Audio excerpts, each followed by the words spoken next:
बंदो गुरुपदकंज कृपा सिंधु नररूप हरे महामोहतम पुंज जासु बचन रवि करनिकर धन्य धन्य सतगुरु सुखद महिमा कहे न जाय। जो कुछ कहूँ तुम्हारी कृपा मोते कछु नो बसाय। अर्चनीय वंदनीय साधु समाज, परम आदरणीय धर्मानुरागी सज्जन वृंद, भक्तिमती माताओं एवं धर्मशीला बहनों,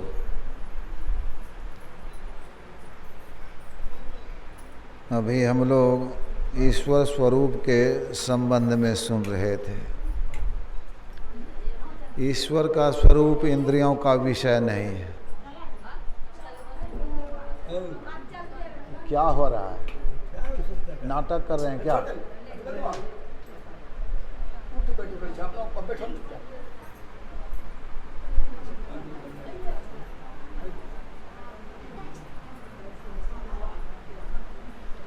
ईश्वर का स्वरूप ऐसा विषय है जो इंद्रियों का विषय नहीं है।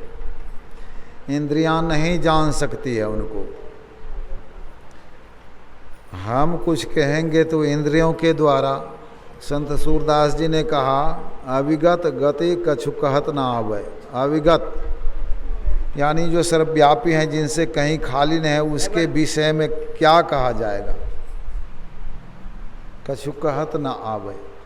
ज्यों गूंगे मीठे फल को रस, गूंगे आदमी को मीठे फल का रस पिलाइए, अंतर्गत ही भाव है। स्वाद तो लगा उनको, लेकिन पूछिए कैसा लगा, तो वह गूंगा क्या बताएगा? वह तो गूंगा है। हम लोग बोलते हैं ना, खाते भी हैं। खाते हैं मुख से, जिह्वा से। अब बोलते किससे हैं? मुख से, जिह्वा से। तो बताइए कि मिश्री कैसी लगी, मिठाई कैसी लगी, पेड़ा कैसा लगा, रसगुल्ला कैसा लगा। अनेक तरह का आम खाते हैं, बताइए क्या अंतर था? जाने खाए स्वाद लिए, लेकिन अंतर क्या है उसमें नहीं बता सकते हैं।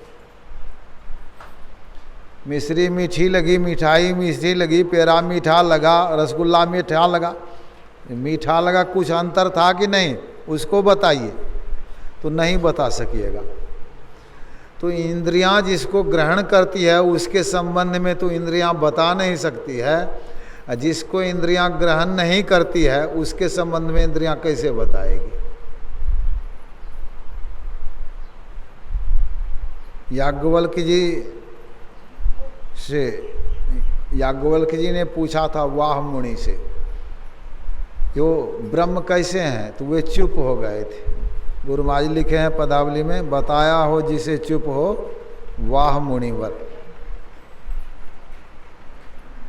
भगवान श्री राम ने पूछा वशिष्ठ जी से, ब्रह्म कैसे हैं? तो वशिष्ठ जी चुप हो गए। पुनः भगवान श्री राम ने कहा, गुरुदेव हमारी जिज्ञासा पूरी की जाए, वो ब्रह्म कैसे हैं? फिर भी चुप रहे। भगवान श्री राम कहते हैं, गुरुदेव कुछ गलती हो गई तो क्षमा कर दीजिए, बताने की कृपा करिए,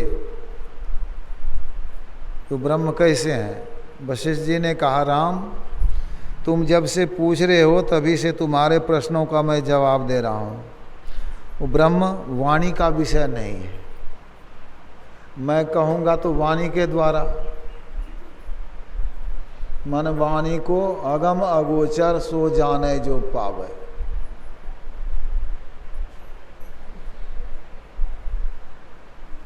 मन बुद्धि आदि इंद्रियों के द्वारा जो चेष्टा करते हैं उस परमात्मा को पाने की, तो कहते हैं वो झूठी खेल करते हैं। वो इंद्रियों के द्वारा नहीं जाने जाएंगे। फिर भी लोग कहते हैं, बताते हैं इसका जवाब सब संत कबीर साहब ने दिया, जस कथिए तस होत नहीं, जस है तैसा सो, कहत सुनत सुख उपजय और ऊपर मारत हो। जैसा कहते हैं वैसा नहीं है, वे जैसे के तैसे ही हैं। कहने में सुख लगता है, मन हमारा उधर लगा हुआ है। आप लोग सुनेंगे ध्यानपूर्वक, मन उधर लग जाएगा, परमार्थ बन जाएगा। इसलिए कहा सुना जाता है। बाबा अगम अगोचर कैसा, कबीर साहब से प्रश्न किया कि बाबा वे अगम अगोचर जो हैं, मतलब गोचर और अगोचर।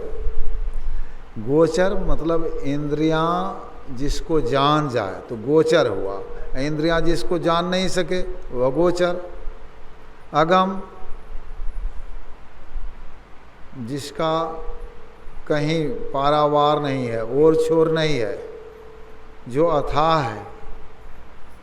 अगम अगोचर कैसा, ताते कही समझावो ऐसा। दृष्टि न दिशे, इस आँख से नहीं देख सकते। मुष्टि ना आवे, मुट्ठी में नहीं आने वाला है। बिन से ना ही नियारा, ना विनाश होने वाला है ना अलग है। ऐसा ज्ञान कथा मुरे गुरु मेरे, पंडित करो विचारा। गुरु ने ऐसा ज्ञान कथा। काजी कथैब कतेब कुराना, पंडित वेद पुराना।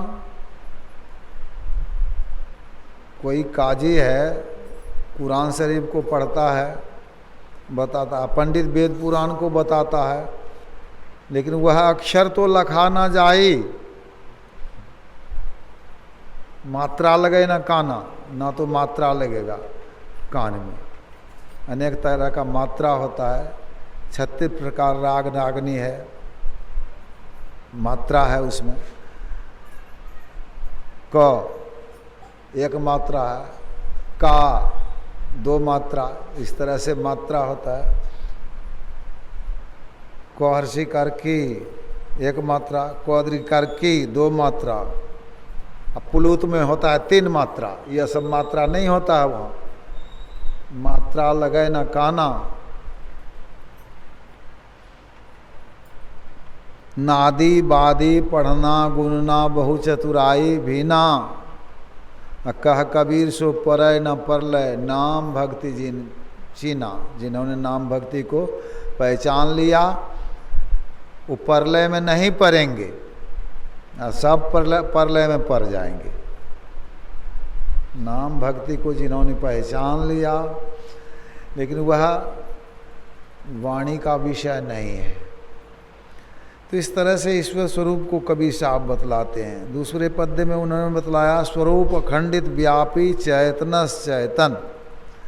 उनका स्वरूप अखंडित है, वो चेतन को भी चेतना प्रदान करने वाले हैं। ऊंचे ऊपर में वही है, नीचे वही हैं, दाहिन बाएं अनन, आगे पीछे वही है, सब जगह वही है। बढ़ाते बड़ा तो कितना बड़ा, तुलसीदास जी ने कहा नभ शतकोटि अमित अवकाशा, 100 करोड़ आकाश के समान अवकाश रखने वाले। कहू अवकाश की नभ बिनु पावे। जगह कोई पाते हैं तो आकाश से पाते हैं, आकाश के बिना जगह नहीं पा सकते। यह आकाश बहुत विस्तृत है, बहुत बड़ा है। कितना बड़ा है, किसी वैज्ञानिक के पास में इसका माप नहीं है। लेकिन संतों ने कहा आकाश भी करोड़ों है, आकाश पुनि पाताल कोटि है। रोम रोम ब्रह्मांड में देखत तुलसीदास, बिन देखे कैसे कोई सुनि माने विश्वास। अनेक ब्रह्मांड, रोम रोम में ब्रह्मांड है। तुलसीदास जी ऐसा देखते हैं।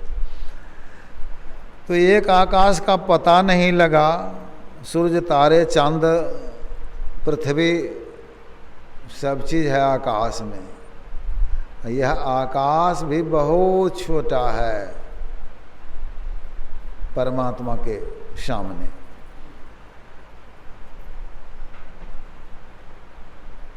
तो आकाश को जानेंगे, सब कुछ आकाश में समाया हुआ है। आकाश सब में है। आकाश पहले से है। घर बनाए हैं, घड़ा बनाए हैं, लोटा बनाए हैं, गिलास बनाए हैं, सब में आकाश आ गया कि नहीं? सब में आकाश है। आकाश पहले से है, बाहर में भी आकाश है। घर बनाए हैं, मशारी लगाए हैं, घड़ा है मशारी के अंदर में, तो घड़े में आकाश है। घड़े को हटा फोड़ दीजिए, वो आकाश कहाँ गया? मशारी के अंदर चला गया। मशारी हटाइए, वो आकाश घर के अंदर चला गया। घर को भी तोड़ दीजिए, आकाश महदाकाश में चला गया। महदाकाश तो पहले से है ही। तो जीव पर 3 तरह का पर्दा है, अंधकार, प्रकाश और शब्द का। जैसे आकाश पर पर्दा लग गया तो मठाकाश, पटाकाश, घटाकाश कहलाता है। उसी तरह अंधकार, प्रकाश, शब्द का पर्दा लगा है जीव पर, उसको जीव कहते हैं। जीव आत्मा कहेंगे, आत्मा नहीं। आत्मा तो परिशुद्ध है। आकाश कहेंगे तो सब आकाश हो गया, घर का बाहर का सब। आत्मा कहेंगे, उपनिषद में, वेद में आत्मा कह करके पुकारा गया है। आत्मा मतलब यह नहीं कि जीव आत्मा, ऐसा मत समझिए। आत्मा स्वच्छंद है, जो मुर्दा में रह करके न मुर्दा कहता, न जिंदा में रह करके न जिंदा कहता, सोई आत्मा है, सोई आत्मा है। गुरु महाराज की वाणी। जो टेढ़ा में रह करके न टेढ़ा कहता, न सीधा में रह करके सीधा कहता, सोई आत्मा है, सोई आत्मा है। आत्मा शब्द सापेक्ष शब्द है, आकाश सापेक्ष शब्द है। उसी में विशेषण लगाइए तो परमात्मा, लघुता में जीवात्मा कहलाता है, विभुता में परमात्मा। आकाश कह दीजिए तो दोनों ज्ञान हो गया। महदाकाश बाहर आकाश के लिए, इधर घटाकाश, मठाकाश, पटाकाश इधर कहेंगे। तो यह आत्मा सब में है। अब कहा किसी ने कि मुर्दे में कैसे हैं, तो मैंने कहा देखिए, आपके घर में बल्ब लगा हुआ है, बल्ब का भीतर वाला एक तार टूटा हुआ, बल्ब फूटा हुआ है, होल्डर में लगा दीजिए, स्विच ऑन कर दीजिए, लाइन है, बिजली है, तो बल्ब तो नहीं जल रहा है, लेकिन उसमें हाथ सटाइए करंट लग जाएगा। करंट तो है ना, लेकिन जल तो नहीं रहा है। तो यह चेतन रूपी तार टूटा हुआ है, मर गया, मुर्दा हो गया, लेकिन वहाँ करंट के रूप में तो बिजली है ही ना, परमात्मा तो है ही। परमात्मा नहीं रहे तो वह मुर्दा भी सड़ता है, गलता है। कैसे सड़ता गलता है? परमात्मा तो सब में है। परमात्मा कहिए या आत्मा कहिए, सब में है। वायुर यथैको भुवनम प्रविष्टो रूपम रूपम प्रतु रूपो बभूव एकस्तथा सर्वभूतांतरात्मा रूपम रूपम प्रतिरूपो बहिष्ठ। जैसे वायु है, बैलून में लंबा, फुटबॉल में गोल, चक्के में चक्काकार और बाहर में भी है, इसी तरह से एक ही आत्मा सब में विचरण कर रहा है। अब आकाश कहीं आने जाने वाला नहीं है। घड़ा उठा करके ले गए, घड़ा में अगर आग है तो चला जाएगा, मिट्टी रखे हैं तो वह भी चला जाएगा, पानी रखे हैं तो वह भी चला जाएगा। चक्के में भर लेते हैं हवा, हवा भी चली जाती है, लेकिन आकाश को कोई कहीं ले नहीं जा सकता है। अगर आकाश को ले गया तो यहाँ आकाश कैसे रहा फिर? तो आकाश कहीं आता जाता नहीं। परमात्मा कहीं आते जाते नहीं है, आवे जाए सो माया साधु, आने जाने वाला माया है प्रतिपाल काल नहीं वाको ना कहीं गयो न आया, आने जाने वाला नहीं है वह। अभी बाबा बता रहे थे ना, सब माया है। 10 अवतार निरंजन कहिए, सो करता नहीं होई, वह तो अपनी करनी भोगै, करता और ही कोई। तो सब माया आने जाने वाला। ये माया को जान करके परमात्मा को नहीं जानेंगे। जीव वही है जो माया को नहीं जानता, अपने आप को नहीं जानता, ईश्वर को नहीं जानता, उसको जीव कहा जाता है।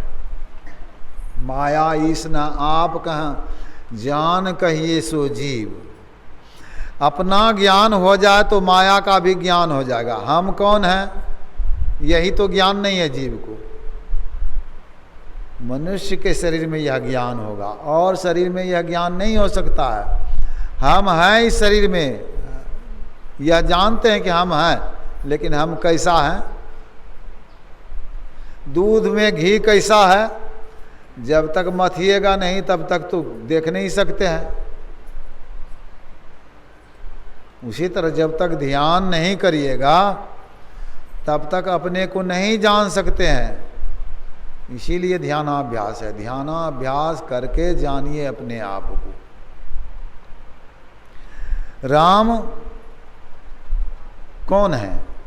तो राम निराकार, निर्गुण, निर्मोहा, निराकार है। तो आकाश के समान निराकार। आकाश पहले से निराकार ही है ना। घर के अंदर में भले आकार में आ गया आकाश, लेकिन निराकार है। तो राम तो निराकार हैं। शिव कौन है? निराकार ओंकार, वो भी निराकार हैं। दुर्गा कौन है? नहीं तब आदि मध्य अवसाना, जिसका शुरू नहीं, बीच नहीं, अंत नहीं।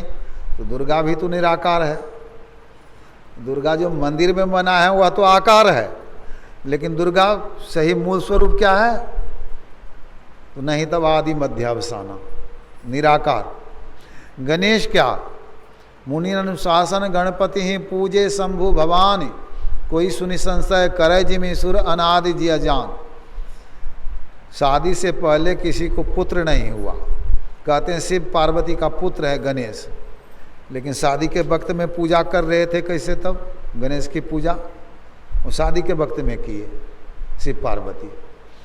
तो तुलसीदास जी ने कहा अनादि सुर है। अनादि जिसका कहीं आदि शुरू नहीं है, तो ये तो परमात्मा ही है, और सबका आदि है। लेकिन परमात्मा का आदि अंत न मध्य कहाँ है, को परिमाण करे परिपूरन, द्वैत अद्वैत कछु न जहाँ है। तो सबसे बड़े वही हैं। कबीर साहब कहते हैं छोटे छोटा, सबसे छोटे भी वही हैं। छोटे इसलिए हैं कि सबके बीच में, सबके अंदर में, सबके मध्य, निरंतर साईं, हर समय रहने वाले। दृष्टि दृष्टि सो देखा, दृष्टि की दृष्टि से देखिएगा, यानी इस दृष्टि से नहीं, आत्म दृष्टि से। चाम चश्म सो नजर ना आवे, चाम चश्म से नजर आने वाला नहीं। खोज रूह की नैना, आत्मा की आंख से देखिए। ऐना से अपना मुख देखते हैं आईने में, सबको आंख से देखते हैं। आंख को किससे देखेंगे? कान से, नाक से, आंख से ही देखेंगे। लेकिन आईना ले लीजिए सामने में, तब देखिएगा।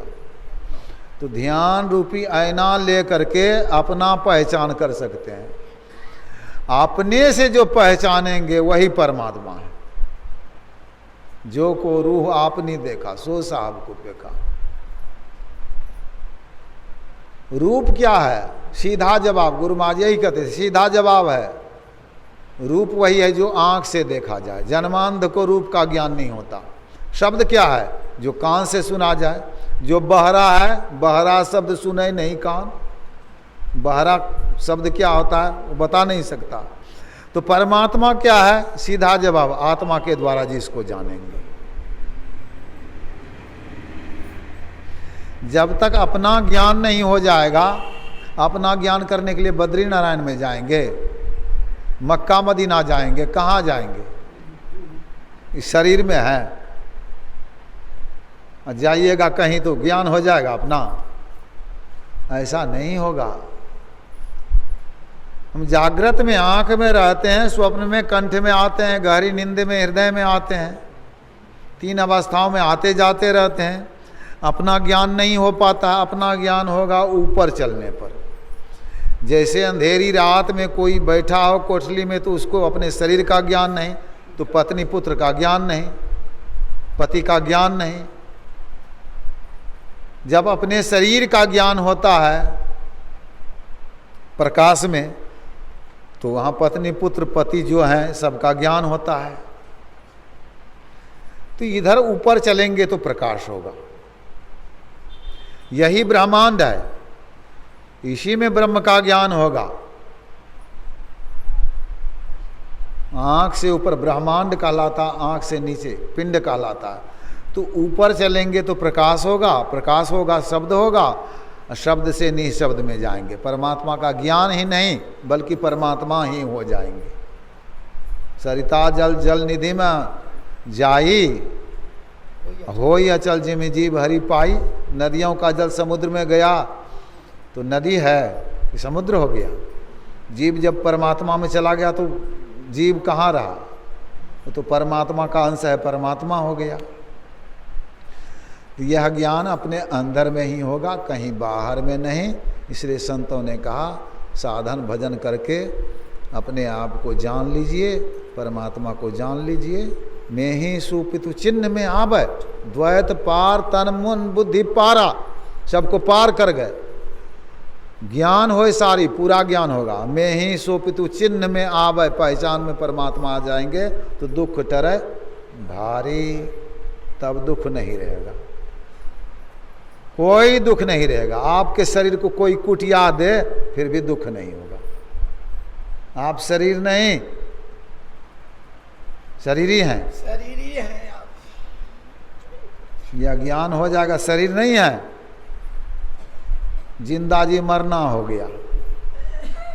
शरीर से अपने को अलग कर लिए, दूध से अलग कर लिए, घी को मिलेगा कभी? मिलने वाला नहीं है। शरीर से जो अलग कर लिया अपने आप को साधन भजन करके, वह शरीर में कभी नहीं मिलता और उसको कोई दुख होता ही नहीं किसी हालत में भी। तो यह काम करना है, यही इसी के लिए यह ध्यानाभ्यास है। बोलिए प्रेम से श्री सद्गुरु महाराज।